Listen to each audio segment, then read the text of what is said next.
তারেক রহমানের যখন পতন হবে তখন আইসা মায়া কান্না করে লাভ হবে না, তখন একটু পিছনে পড়ে যাবেন। ইতিহাসের সঠিক সিদ্ধান্ত নিতে হবে। তারেক রহমানের সাথে ভবিষ্যৎ নয়, ভবিষ্যৎ বাংলাদেশের জনগণের।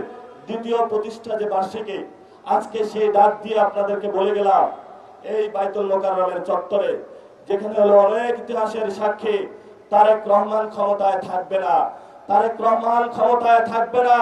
পতন শুরু হয়ে গিয়েছে। এখন তারেক রহমান হলো পিস্তল তাক করবে। আমরাও বলি 1400 লোক গেছে, বুকে রাত গুলি চালান, সমস্যা নাই। তবে আমাদেরকে কোনো পথ টাকা দিয়ে কিনতে পারবেন না, কোনো নেগোসিয়েশন হবে না, একটু হবে না। পতন হবে আপনার বাংলার মাটিতে। জনগণ আপনাকে পতন করে শেখ হাসিনার মতো উচিত শিক্ষা দিয়ে তবে আমরা বাংলাদেশের যে দ্বিতীয় স্বাধীনতার যুদ্ধ, সেটার ভবিষ্যৎ মাত্রা এগিয়ে নিয়ে যাব।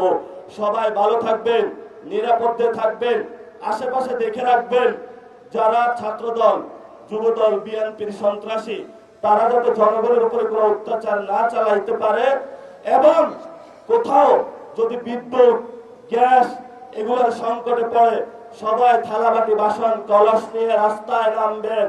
ক্ষমতায় বসেছ, গ্যাস দিতে হবে, বিদ্যুৎ দিতে হবে, সিন্ডিকেট চলবে না, কোন পণ্যের দাম বাড়ানো যাবে না। যদি না দিতে পারো ক্ষমতা থেকে চলে যান, আমরা ক্ষমতা চালাইতে পারবো ইনশাআল্লাহ। সবাই দোয়া করবেন। আসসালামু আলাইকুম।